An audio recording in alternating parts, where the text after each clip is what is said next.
enough, though. Okay. Okay. Well, thanks for coming, folks. We have Steve Horton here tonight talking to us about the roles and responsibilities of school board members. I thought it'd be good refresher for our board and also for maybe people who are entertaining the thought of running for school board later on. So, and without further ado, Steve, I'll turn it over to you. All righty. Yeah. Thanks for thank you. Yeah. Thank you for having me here. Good to see all of you again. Was it last year we spent some time together, right? Mm-hmm. Good. Yeah. So, who? Rachel Barlow, a parent. Doug Swift, parent. All Valley community member. Great. Well, welcome. Thank you for being here, and thank you for being part of this presentation. Yeah, I'm going to share some general things that I would say to any school board or to anybody interested in being a member of a school board about the work and what goes into being a school board member. So a few things I want to talk about in that regard. Just as a way of introduction of me, I have been in Indiana now for 4 years. Came here, followed a gentleman who was working with Indiana School Boards Association as the Director of Board Services for, I don't know, 16, 17 years, something like that. Mike had been here a long time, but I have actually, prior to coming to Indiana, been in Ohio. I was a school board member for a school board in the northwest side of Cincinnati.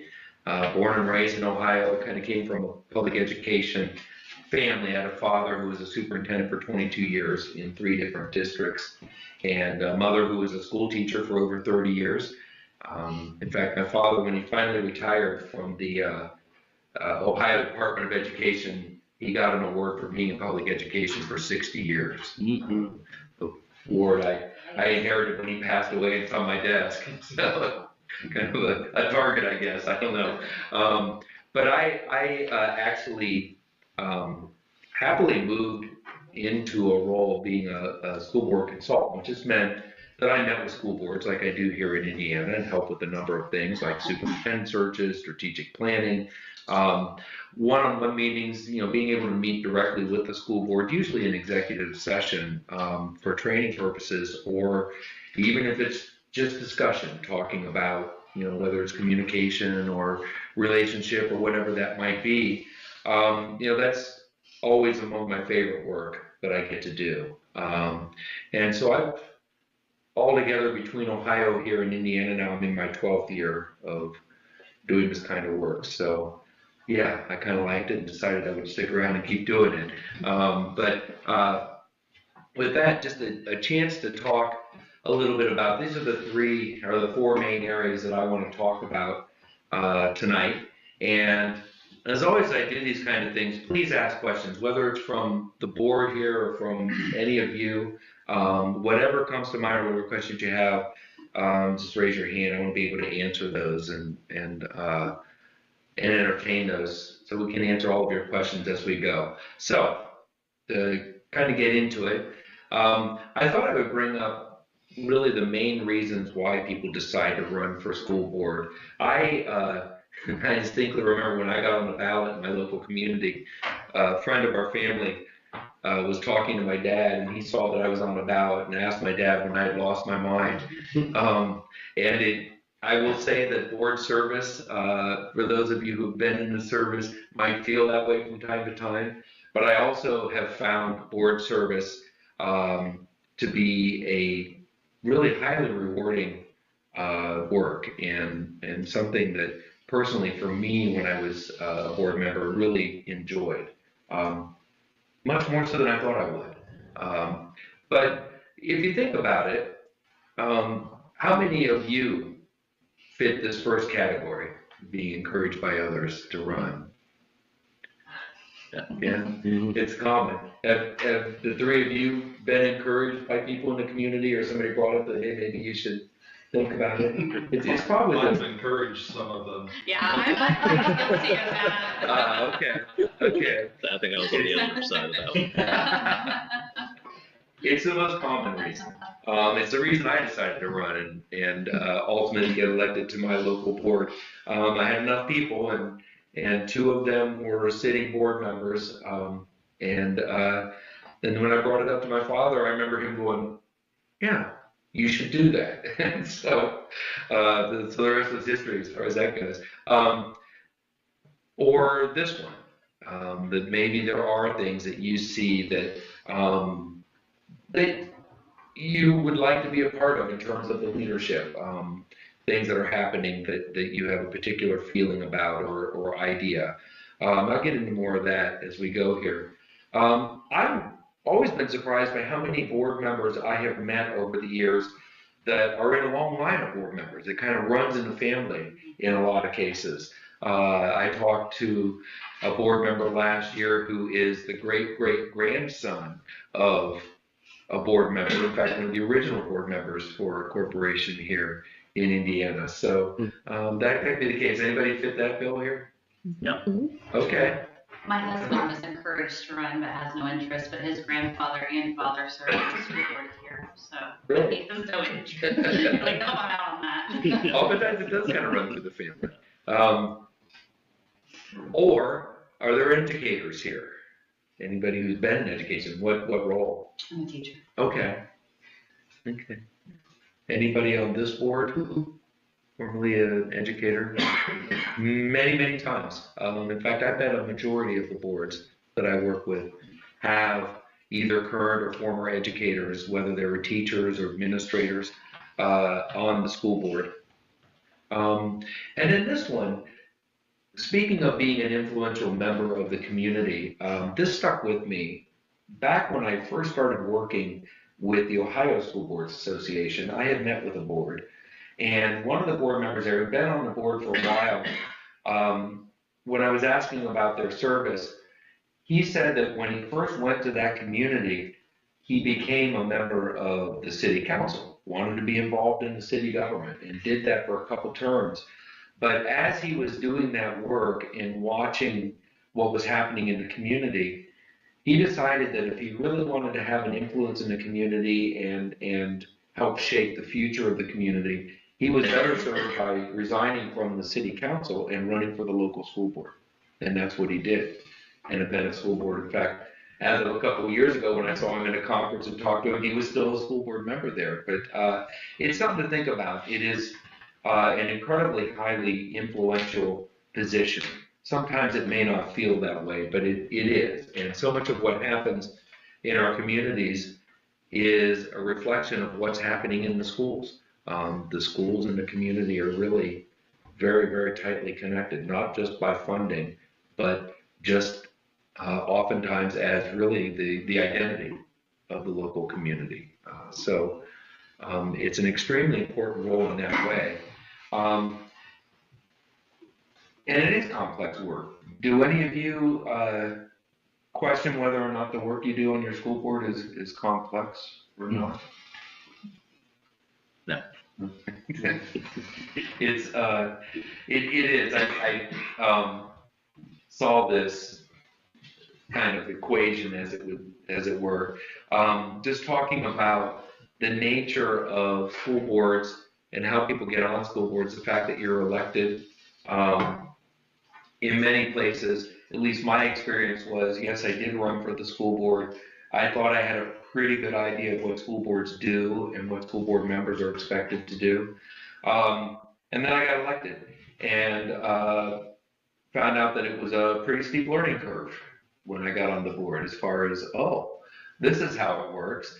And I had a community member when I ran stop me. He was well-known in the community, pretty outspoken, and he asked me pretty much this question, how I thought it was supposed to work.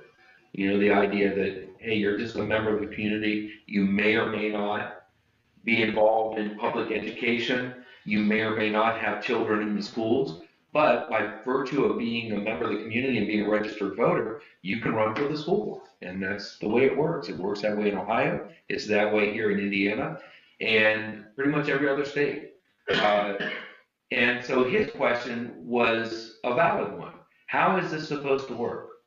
How do you really function? And I can remember the time I gave him probably a long-winded answer, but I don't remember what I said.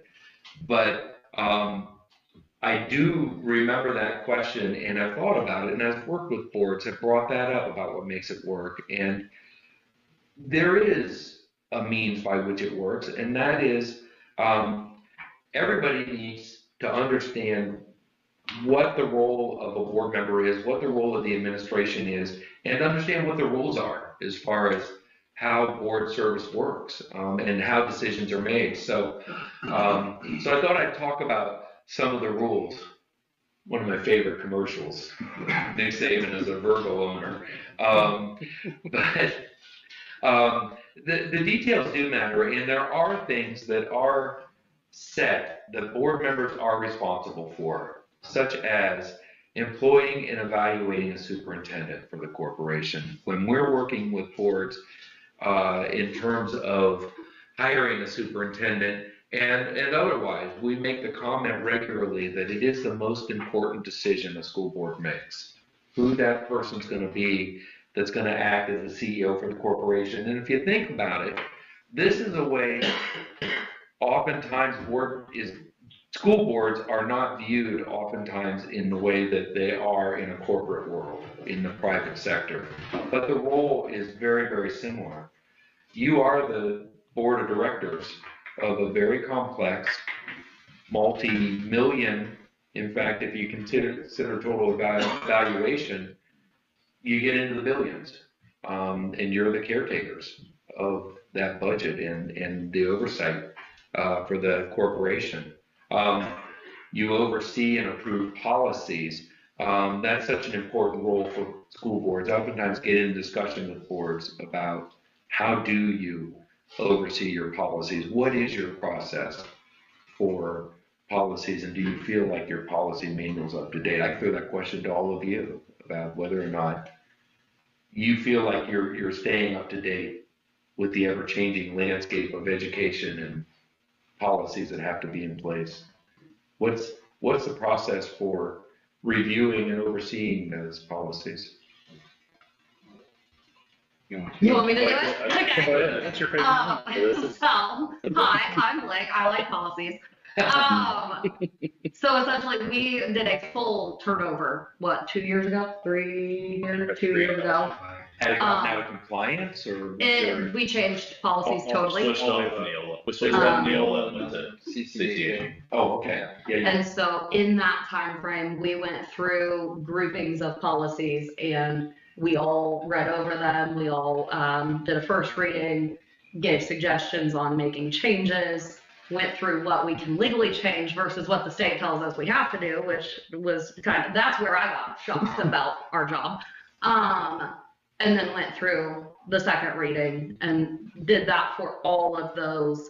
And then once a year now, Amy Matthews with CCHNA will provide us with policy updates that we have to review due to legislation changes. But then also just recently, there was a group of policies that Jamie brought forward that were just not how we actually do things around here. And so those were reviewed. So you had to review them and change the language to reflect. Yep. Yeah. Yep. So we usually get the suggested policies from Amy, and we want to make sure if we have a policy in place that we're actually following said policy and it matches our procedures in the school. So yeah. It's such an important role for the board to not only oversee that, and legally you have to approve those policies before they become part of the policy manual for the corporation. But the other important role is just really oversight and accountability. Are we following the policies? When I talk to board members on the phone, which I do on a regular basis, something's come up and they're looking for guidance on how to handle it. And a lot of times it can be pretty gray area stuff. This came up, we're not sure how we should handle this. We don't like the way this was handled, or those kinds of issues. One of my first questions always is, what does it say in your policy? Because that should be the first go-to. The policy is the umbrella that gives you direction and allows you to handle things in a fair and consistent way. Would you agree with that? And it's really important. I've talked to so many new superintendents who take over a job and they realize that they've inherited a terribly outdated policy manual. That it's easy to not look at it. It's not the most fun work school boards do, or the administration. So yeah, that's just a big part of what the work should be ongoing. I think that's one of the benefits of switching is the policies maybe that we had in place before. They were very extensive and so many to where maybe it was. The biggest challenge is just the lack of attention given to the policies of the past. Yeah. You know, they were, you know, if you want to call them lengthy or wordy or outdated, that's because they were ignored. And so fortunately, you know, this group fully supported and did an outstanding job revamping all of them to a fresh set, if you will, and we reviewed what was actually going to work and agreed. Yeah. I think the other thing was that, like, you had 6 different policies that all referenced the same thing, and you didn't know which policy you were supposed to go by because this policy referenced that, but then this policy referenced, and It gets confused. it was a lot. All you have to do is take our policy manual now versus what Neola says. It's like this thing versus this thing. So even though this is not very fun, it's way worse to go the other way. So. Yeah, that's true. It's just a matter of do they do their job as far as providing direction and giving you oversight, good oversight as far as what happens in the corporation. So what do you recommend as far as overviewing policies? Really what you suggested. It should be an ongoing process. You should be looking at policies, you know, not to say we're going to turn over the entire policy manual, but you're going to get lots of language from different sources. CCHA, ISBA are probably the 2 most common sources because our legislature's in session. And when they're in session, things are going to happen. And when you come out of session, there are going to be things that have to be updated. And that's the time when you should be looking at those policies. And yeah, it's typically done as here is suggested language, here's a first reading, the opportunity to read it. Does this meet our needs? Are we serving our students as we should in our community? And then whatever changes need to be made, always within legal bounds, right? And then it comes back for a second. That's where you would approve it. Although you don't have to, but that's typically the process. But, you know, so what you described should be the process moving forward. You'd have to meet in public, obviously, and consider recommendations superintendent. Approving the annual budget and appropriations. You know, in the community, one of the things that's widely misunderstood is how schools are funded. It's not like private sector at all. I've talked to enough board members who are finance people in the private sector, and they will tell you it's not the same world. Where revenue comes from and how you're allowed to use it is a whole different ballgame. So that's always an uphill battle. One of the things that we instituted at ISBA, well, we didn't do it. It was actually done by Michelle Moore at Indiana University, and she had the idea that she wanted to create a series of online training for board members about school funding. To help board members be more literate about how schools are funded. Because honestly, it's easy enough to be a board member and not really have a good grasp or understanding about how funding works.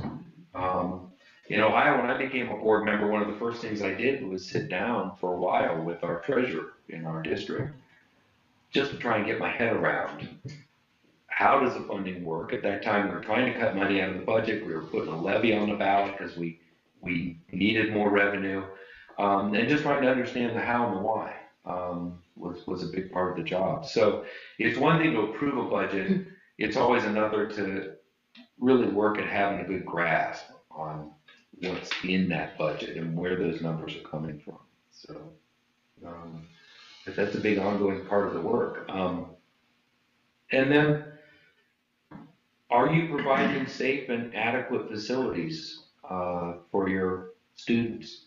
That's a big part of it as well. I sat with the board last week, And they were sure they had the safest schools in the state, maybe the country. They were just dead set on that. And the fear there is that you become kind of complacent about it, and you just can't do that. So,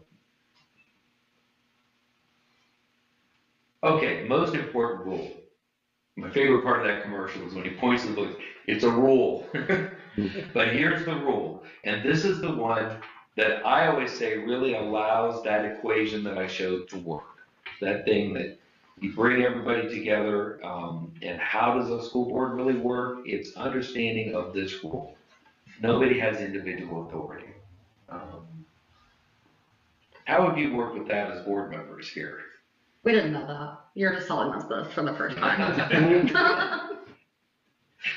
If I am, that scares me. No. It was quite tenuous the first few years. Meaning how? What were you? That wasn't followed. Nobody had told them that. So if you don't recognize that that's an important rule, that as an individual board member, you don't have authority, you can't fix things, you can't give mandates to people, what happens? I mean, when you say it was tenuous, what happens? A lot of yelling. That doesn't sound productive. The biggest thing it brings about is just mistrust, confusion, stress in the community, people getting upset. And, sometimes the information is correct what they're upset about, sometimes it's not correct what they're upset about. So what we concentrate on very strongly, and everybody up here is phenomenal to work with, what we concentrate on is just that open communication. Being very open with the community, with the publicizing. I mean, we have to publicize the videos of the meetings and such now, but just having that open dialogue and willing to listen to everybody is very important to us. Good. I think that when that is not clear, it sets up our whole community for failure because they think they can Play into that. well, like reroute the chain of command. And so they can just find you at a basketball game and say, hey, this happened. And they think that you will handle that for them. And so then when you tell them that's not my job, it's not their favorite. So I think that, trying to establish that right there in red, that we are board members, but we don't actually have a say on anything until we are sitting in this room and voting, and then it's 7. I think the big thing too is we've and Jamie, we've invested into school board training. We all go to, if you're a new member, I mean, we all went a couple years ago, new school board training, and then we done the board retreat. So, a lot of this stuff tells you this stuff and how to do it and what you should talk about in executive and not in executive and in the public. And if you don't go through those trainings and know what you're supposed to talk about in the 2 different ones, that goes a long way with the statute as well. It's trust and not having individual authority. So. Yeah. Yes. I don't know if that's what I'm supposed to do. Yeah. That's what I've been trying to do, right? As a community member, I will also add, to kind of go along with the transparency, Brad. 4 or 5 years ago, I would show up for a board meeting that was supposed to start at 6:30, and we'd be lucky if they got out of an executive session by 8:30. The public, you would wait for 2 hours. Yep. And that was extremely frustrating as a parent who was trying to be involved and attend and know what's going on. I had younger kids. I can't just sit and wait. So I really appreciate the fact that, you have to have executive meetings, but we still start our public meetings on time. And if you guys have to go back to executive, whatever, but that was so frustrating years ago to be sitting and waiting. I think the longest I waited was 1 hour and 45 minutes.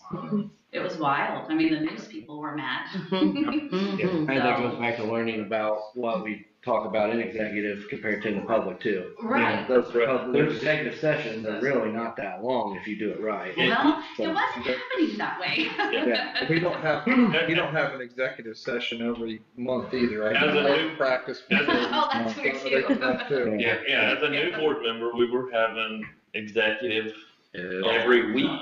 Yeah. And, like you said, you don't know what you don't know when we started. And then luckily we got some people on the board that we did our homework. And, a lot of the things we could have talked about in public. Should have talked about it. Yes. 90%. Right, yes, yeah, right. So we were, just had some bad practice. And the law is very specific about what's legal in executive session and what isn't. And yeah, you're expected to adhere to that.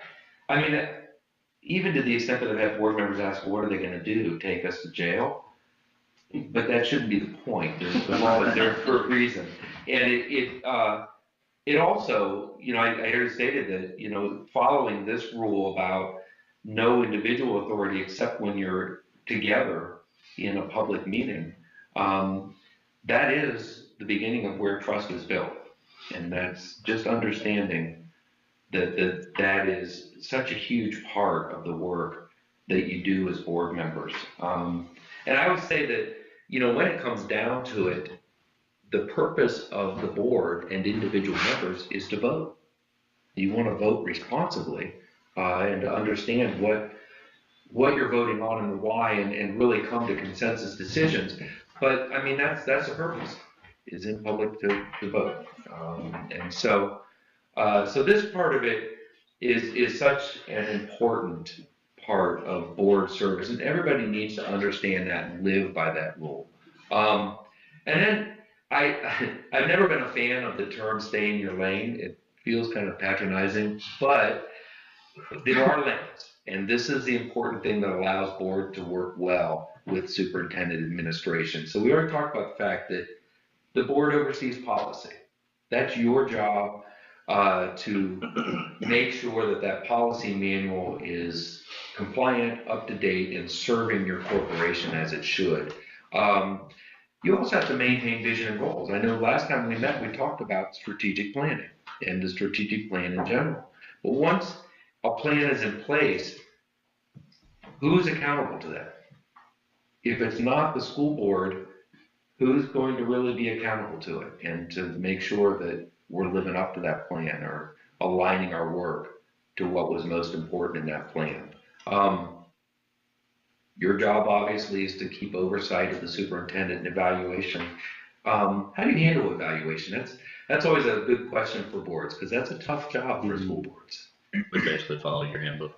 Oh, well, very good. How do you feel that's working for you? Last year was the first year with that one, wasn't it? Kind of the second year. Kind of the second time. I think it was good. Yeah, we really did a lot of work revamping it, trying to make it more user-friendly for board members, because that is a big job, effectively evaluating, and hopefully the main point of the evaluation is that you're really concerned about continuous improvement. Close connection to the superintendent, understanding what work is happening, where we're being successful, where are we struggling, where do we need to improve, and working on a path of continuous improvement, not just for your superintendent, but for you as a board as well. If you do that well, a lot of other things fall into place. Obviously, talk about your job is to approve recommendations. Yes, you do represent the community, and that part of it's important. People are, as they're talking to you, hopefully a big part of your job is listening. You're not fixing things for people, but hopefully you are really listening. Ask questions, seek to understand. And then advocacy. With the legislature in session, have you been receiving emails from ISBA about what's happening with the legislature and the things? Those are so important. We talk about state, it's a lot. There's a lot of. Yeah, well, this is a short session. Long session is a whole different ballgame. But the other part of advocacy that is so important is just advocacy in your community. I met with a board several years ago in Cincinnati, and they were making a major change in curriculum K through 12. Had piloted it in a school, it was working really well, they had a waiting list of people who wanted to be a part of that, and they said, why aren't we doing this across the board? So they made that move, but it was a big lift, and one of the board members, when I met with them, said, gosh, I hope it's successful. And my answer was, that's a dangerous place to be as a board member, because if you're going out into the community and you're casting any doubt or questioning credibility or decisions, you're really hurting the corporation. You know, as board members, you need to support, and it means you need to do your job together to make sure that you're making the best possible decisions and understanding the work that's being done, but then out in the community, help the community understand the work that's happening in the schools so that your people can be supported.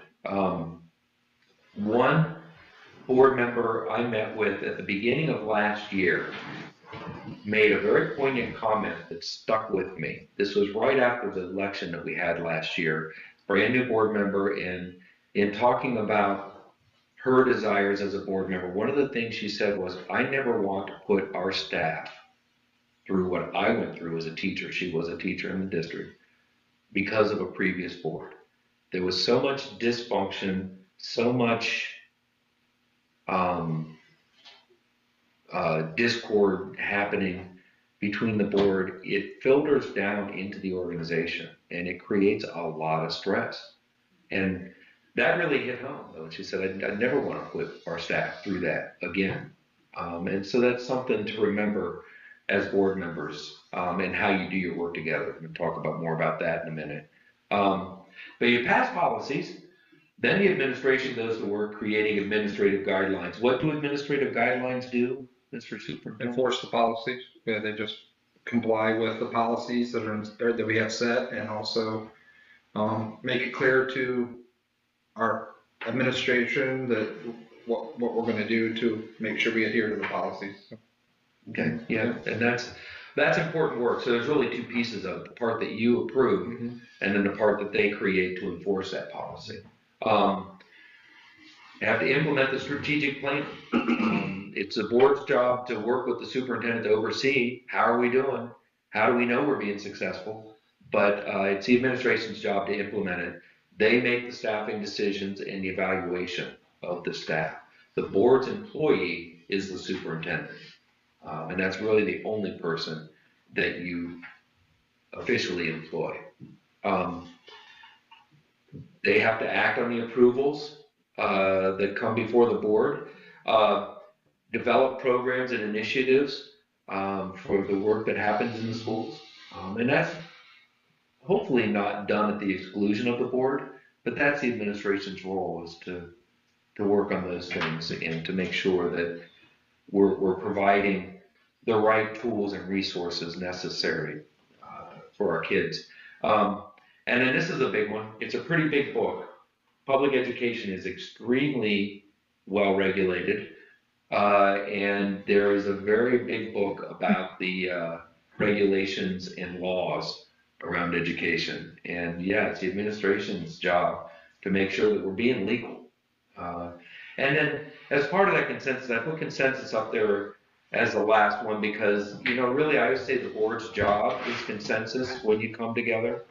And that's just understanding, one, what do we need to work on? If there is an issue or a need, what is it? Let's define that.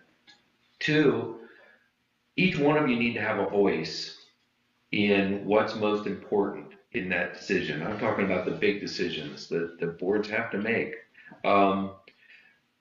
Does everybody have a chance to put their, what I was referred to as non-negotiables on the table, those things that are most important in a given decision, so that that can become criteria for the administration to create solutions for whatever the need is, and to weigh those over time. You know, good consensus building takes a little bit of time, but it's one where you can all vote and then walk away from that vote and support the decision out in the community.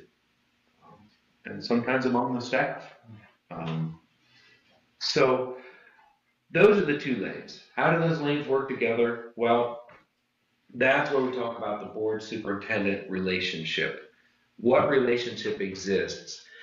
At its best, it is collegial. It should be one that is a partnership. The board in terms of governance and oversight, the superintendent in terms of overseeing the administration and the operation of the schools. And I think it is an important statement that superintendents aren't board members and board members aren't superintendents. And when those two different roles get confused, it leads to issues. And it's a two-way street. I'm usually talking to board members and I'm talking about these are the things that you're responsible for to be an effective board member, but it goes for superintendents as well. And just having a healthy respect for each side of that two-lane road and the right communication to allow that to work together. This is one of my favorite graphics. I stole it from, I think, the Iowa School Boards Association.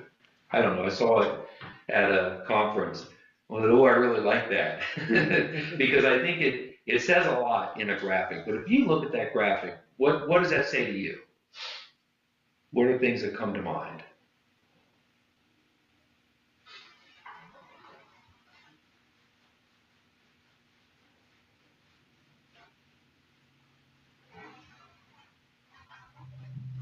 I guess I'd say that trust and respect is at the center.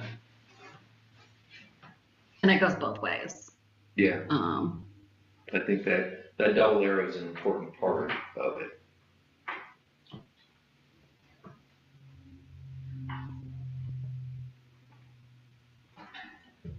So, I mean, essentially you've got school board side that is down at the bottom. It says bridge between community and superintendent. And so we're more likely to be having conversations with the community, whereas on his side, it states bridge between staff and board. And so those conversations are taking place with the superintendent, with the staff, rather than a lot of us with the staff. And I feel we hold true to that pretty well. Folks can speak up against me if they think I'm nuts. But I think we all try pretty hard to not put on a board hat when we're in the buildings and to not speak to the rest of the staff around things that we're talking about with Dr. Wilkins. And it's important that we do that.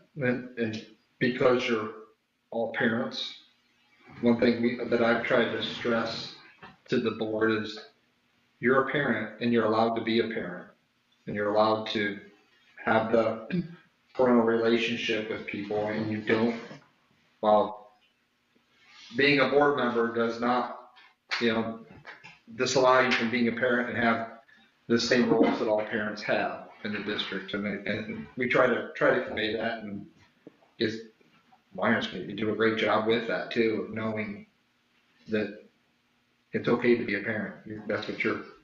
Frankly, that's what your first role should be as a parent.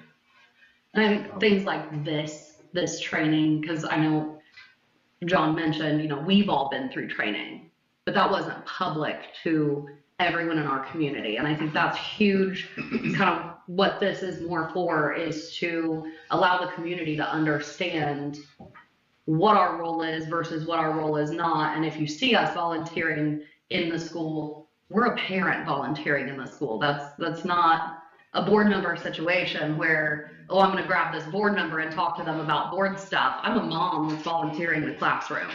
And so I think this is important, even though we only had 3 people show up. Hopefully people watch it for that education piece outside of us. We've all been through training, but it's hard to relay that training outside of it to the community as a whole and the staff inside the buildings that, I mean, it's hard. It's hard to understand what a board's actual role is if you haven't necessarily seen that in the past. Yeah, that's very true.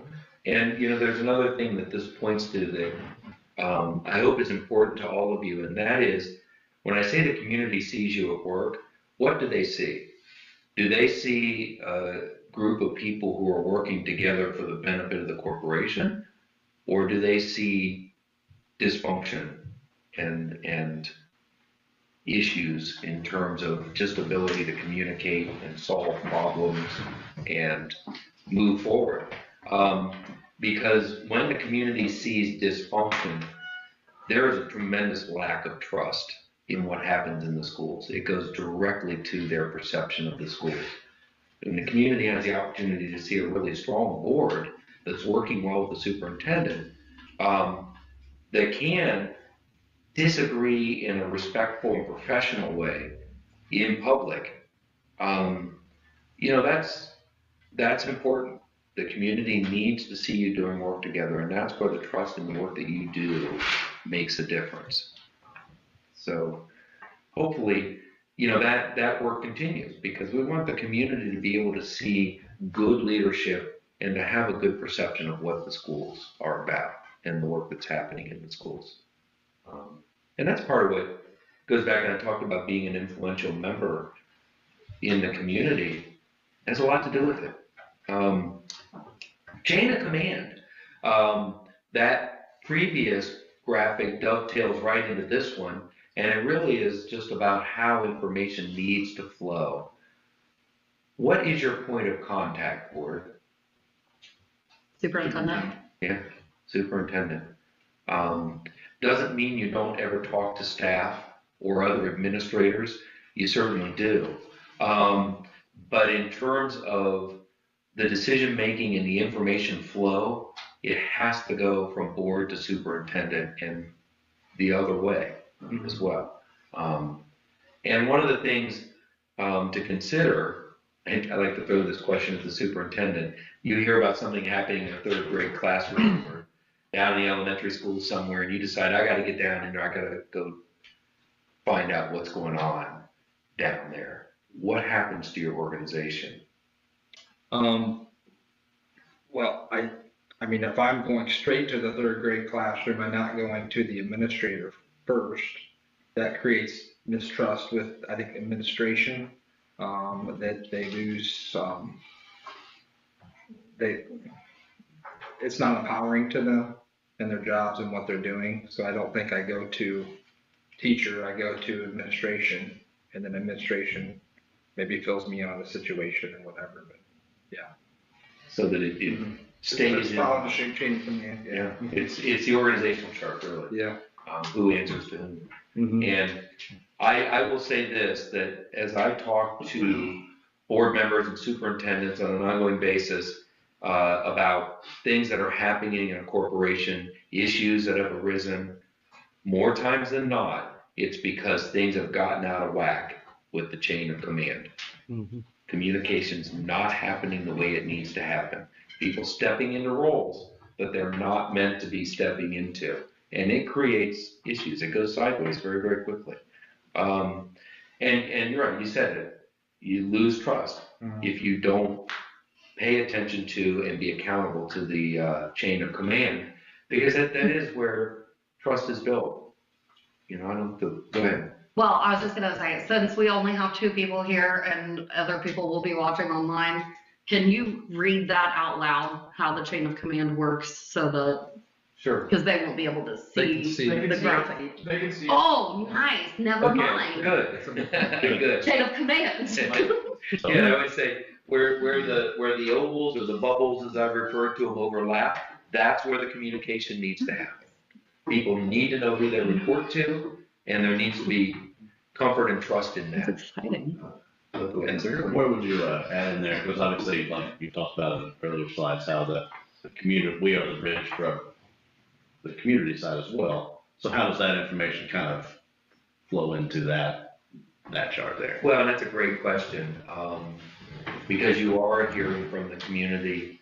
It's the understanding that when you hear things that's like, oh, this could be an issue, or we need to be paying attention to this, that's where you go to the superintendent. You share that with the superintendent, and make sure that that line of communication is open.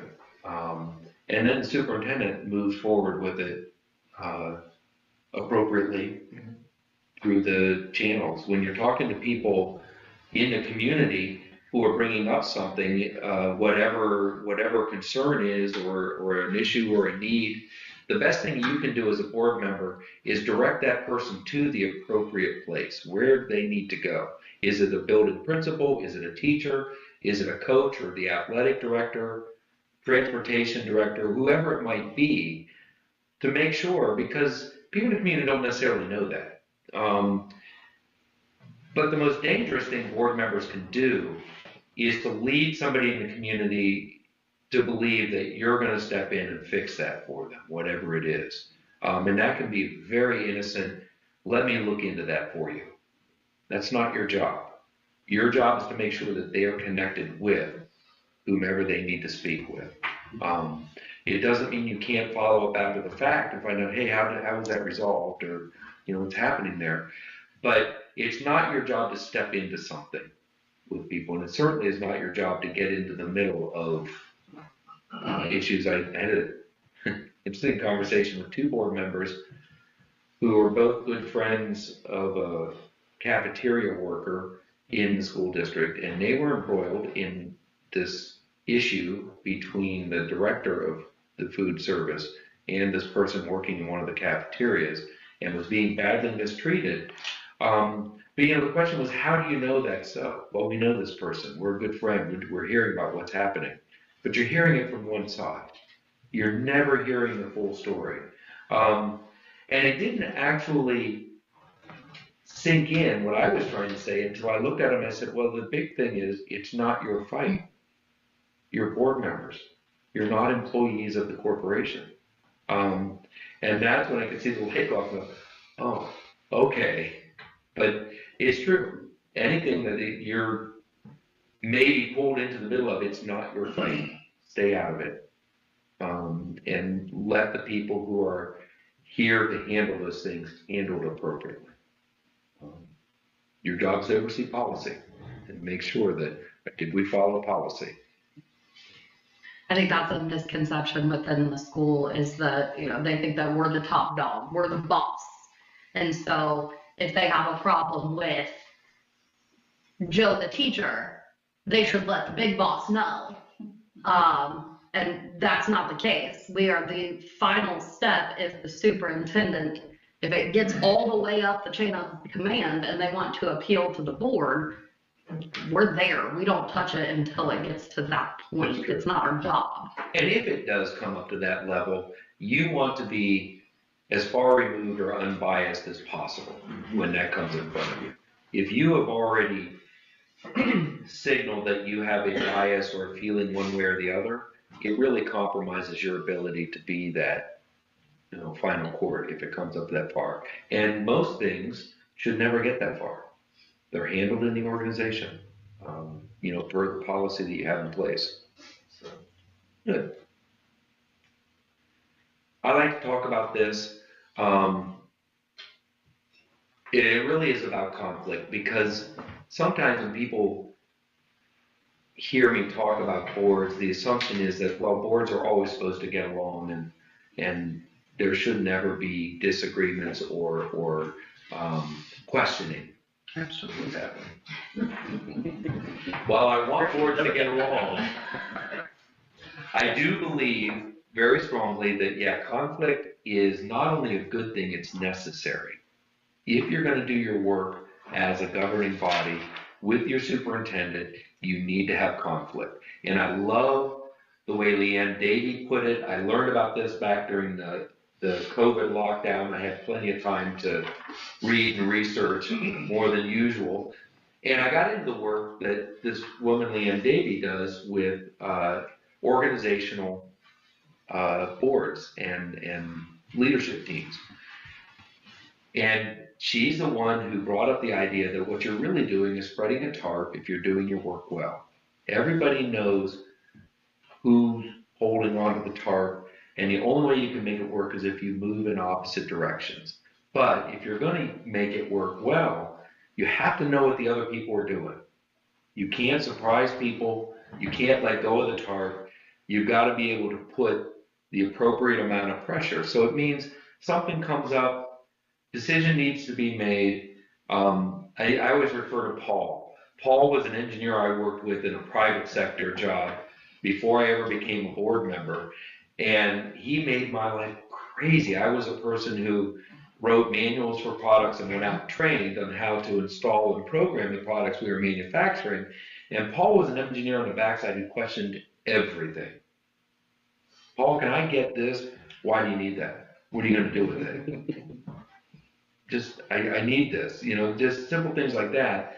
To the point where I went to Paul's supervisor and I said, man, really having difficulties with this. I'm finding it hard to work with him. And he smiled and he said, yeah, I did too when I first started working with him. And I said, well, what do we do? And he said, just understand Paul.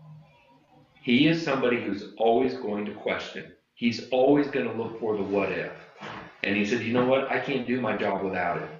And when he explained that we got this great idea, we want to do this, Paul's going to be the one that punches holes in it, but not because he wanted to punch holes in it, because he's always looking for the what if. What are the ramifications? What are the things we might not be thinking about? And I learned that he was incredibly skilled in that way.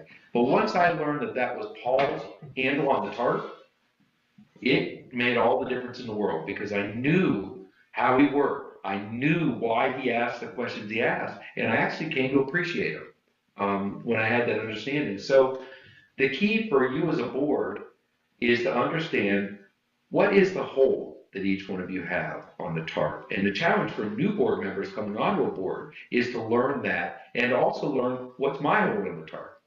What do I bring to the table to make sure that we are making the best possible decisions together? It takes everybody in that conversation. Does that make sense? And I think it's the best way to think about doing good work together. So Davey also suggested this, and I think it's a huge point that we tend to want to avoid conflict. And so her point has always been that if you're not actually working at solving things, you're just pushing things under the carpet. They don't go away, they just fester. And I think her analogy to a personal debt is a pretty darn good one, because it can eventually get to the place where you don't know what to do with it and you don't see a way out. There's just no more light at the end of the tunnel as far as that goes. So part of understanding what each person's hold on the tarp is also understanding how to communicate with each other. If Blake, you bring up something in a meeting that offends me or upsets me, I need to be able to talk to you about it. I need to know how to approach you and say, you know what, when you said that, this is how it made me feel, or this is what I thought.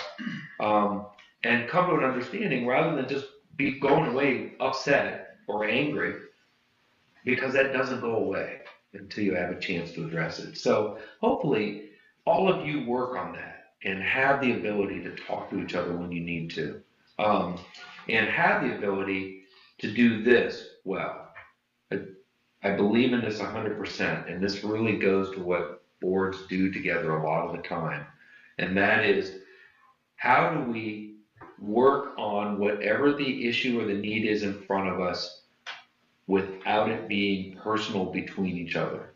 When that debt starts from that previous slide, I would venture 100% of the time it's because it becomes something personal between members, and not, hey, we might disagree, but let's disagree on how we solve this, not disagree with each other on a personal level. Because when it becomes personal, I can tell when it happens.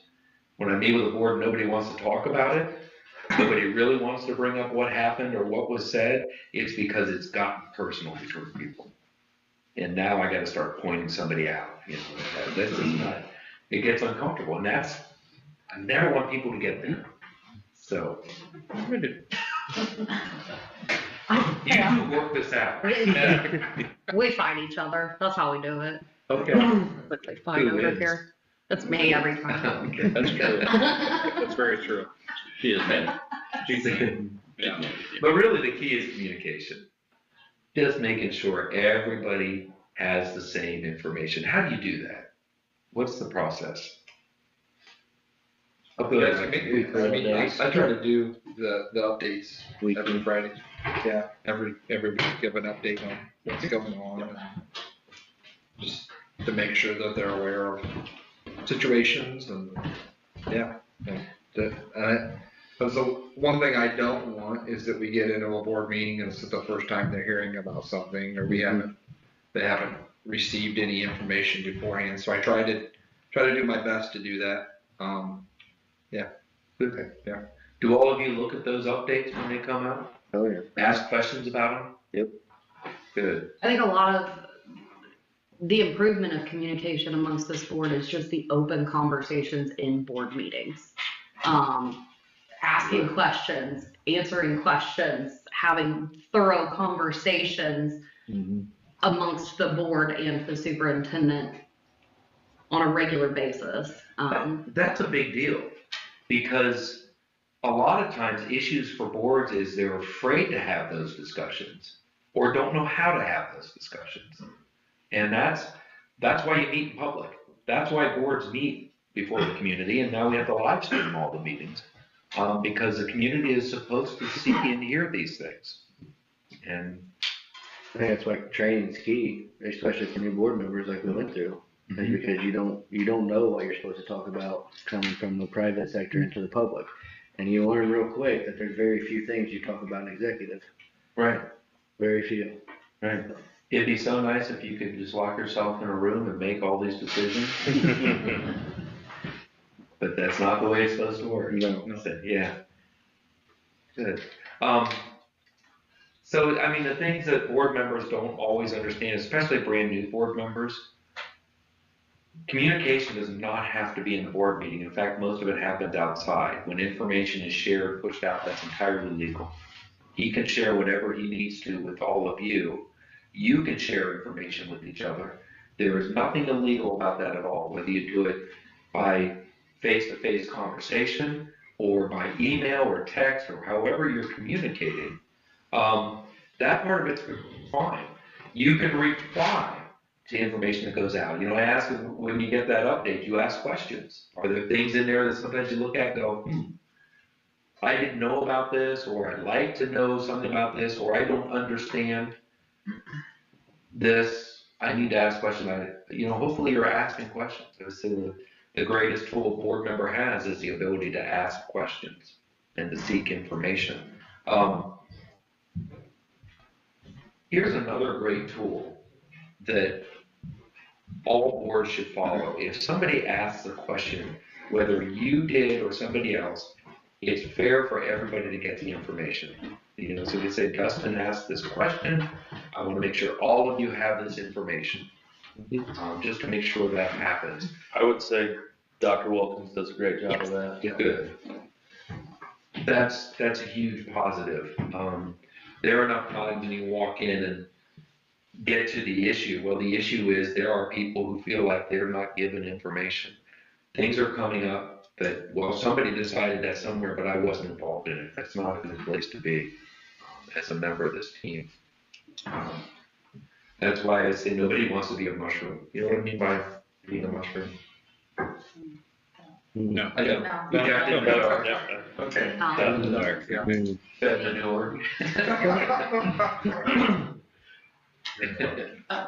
It tends to create issues. It really tears at the fabric of the board and the trust that you need to have to do your work together. So keep reading those. And then this one of my favorite graphics is this paper graphic, because it's so true. What crumples paper? If you start as a brand new board, you've got this pristine piece of paper, you're just starting to work together, there are things that will definitely start to crumple that paper. You really, in a lot of cases, either have to work really hard or can't repair it, unfortunately. One is publicly undermining others on the team. But that goes beyond just this board. That goes to people working in the corporation. Absolutely. If you're out in the community and you're undermining and questioning credibility, there's oftentimes that you might as well wad the paper up. So, and the biggest culprit of this is social media. There are certainly things that you talk about questions you have that don't need to be on social media, they need to be things that you work out as a governance team. You have to treat each other with respect. This is understanding. Where are you with the tarp? Do you have a hold of that tarp? Do you understand where everybody else has a hold of that tarp? And just learn to respect each other. Doesn't mean you have to be good friends, but you need to have a mutual respect for the work that all of you are doing. And a lot of that comes from just listening. I think it can go a long way by listen first, ask questions, seek to understand. I don't understand where you're coming from, so I want to ask questions so I can learn where you're coming from, and hopefully you will do the same thing in return. For my ideas and the things that I want to be able to offer. Everybody needs to be in a conversation. I go back to my own board that I served on, a brand new member. She was a great person, but really very quiet. And when it finally came down to it, and it came out in a meeting where she just flat out, she said, I know people are talking and she's pointing to people, but I'm never included in those conversations. I feel like I'm not even a member of this board. And there was dead silence in the room because it hit us like, wow. Okay, now what? So you have to make sure that you're really working with each other to keep everybody in a conversation. I have a question. Can we touch back on the last slide with the communication? Because I'm a huge public access law person. Can we touch on what is allowed and what is not allowed in public access law with that level of communication? Yeah. Information going out, questions about that information, always allowed, always legal. We get into deep water when something goes out by email or text and then individuals start weighing in and it becomes an electronic discussion. So anytime you're outside of the boardroom when you're not in an official meeting, there should not be discussion. That doesn't mean two of you can't or three of you can't get together and talk about something. Like you can't have what would be construed as a public meeting discussion. Make sense? So that's another thing. I think there was some confusion with that when we all came on about like, oh, well, we can't all be in the same place at the same time, which is not true. You just can't all huddle up and talk about board stuff. You can do anything you want to together as long as you're not talking about school business. What was your social media question? I was just wondering if you had additional questions about social media. Oh. That's where I thought you were. Sorry. And I thought you answered it. Never mind. No, I was talking about public access. It's really easy, especially in a email thread, to get into a circular discussion, about how people feel about something, about how they might vote, or want to know how somebody else feels. That's stuff that should be reserved for the public meeting, not electronically or behind the scenes. And I will say, I think our board does a great job of asking questions and not just clarification and getting more information and not involved in a discussion on what's a decision that's going to be made or anything like that. We wait until we're in here. So you guys do a great job of asking though, that follow up of, I see this in the update. What are you talking about there? Explain that a little bit more. And you do a good job of knowing that line, I guess. And those questions are important. I put this one in bold. Confidentiality. You have so many conversations that need to be confidential. It is so unfair to feel like you're speaking honestly and openly with somebody about things that don't need to be in the public and then those going out into the public. That's just a horrible thing to do to fellow board members or to superintendent or anybody else working in the schools for that matter. And executive sessions without question. It's executive for a reason. That has to be 100% confidential. Anything that breaches that is just flat out a breach of your responsibility as a board member. And then this is a big one, just consistency. How does it get built over time? this is what we do, and we know we do it, and we're comfortable with that. We know how it works, and there's none of this. Surprises are nuclear bombs. So you really have to work hard through communication, through constantly working with each other, not to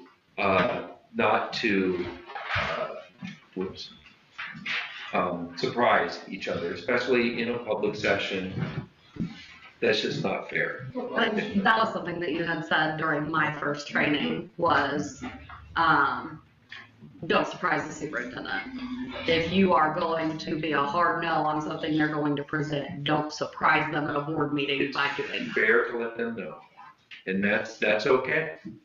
But it's unfair. I say my father's story that stuck with me, and this was long before I became a board member. They were going to close a school, and you know what a big deal that is. They'd been through 2 years of study and discussion, and it came down to it, and it was reported in the paper, this is the meeting when they're gonna have the vote. Well, the proposal to close the school was voted down. Talk about a surprise. Nobody knew it was coming. And when the other part of that story was when local reporter went to the board president and said, hey, what happened? We thought this was gonna be voted on and you were gonna move forward. And his answer was, I don't know, you gotta talk to Mr. Horton, superintendent. But he had no idea that vote was gonna go down. So it's those kind of surprises that just wad up the paper and ruin the relationship that needs to be there. And we're at the end of our time.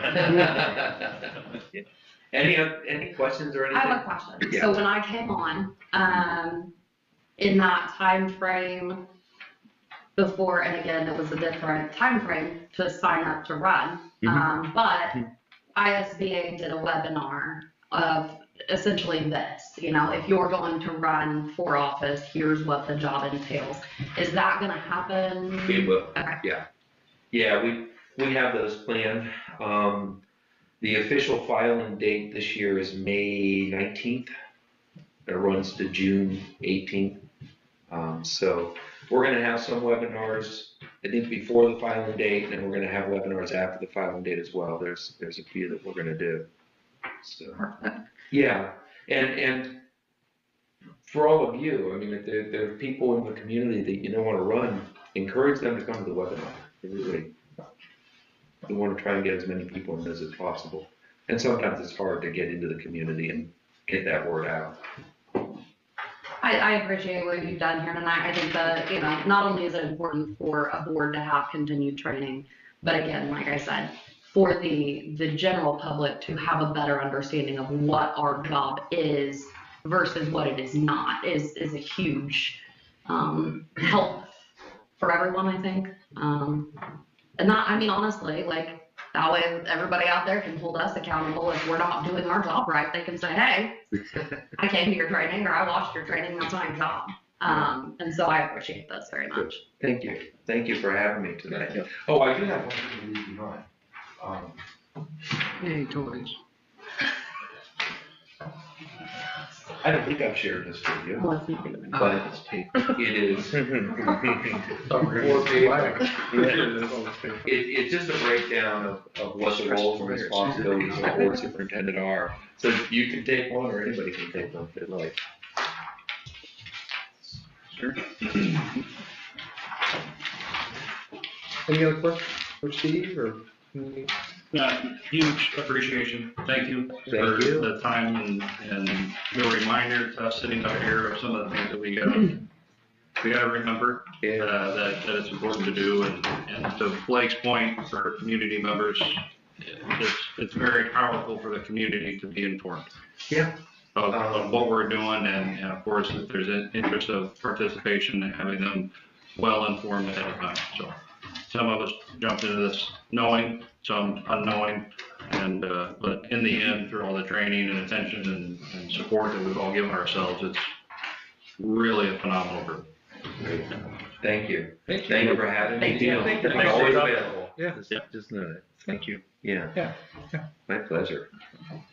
We'll adjourn for about 15 minutes.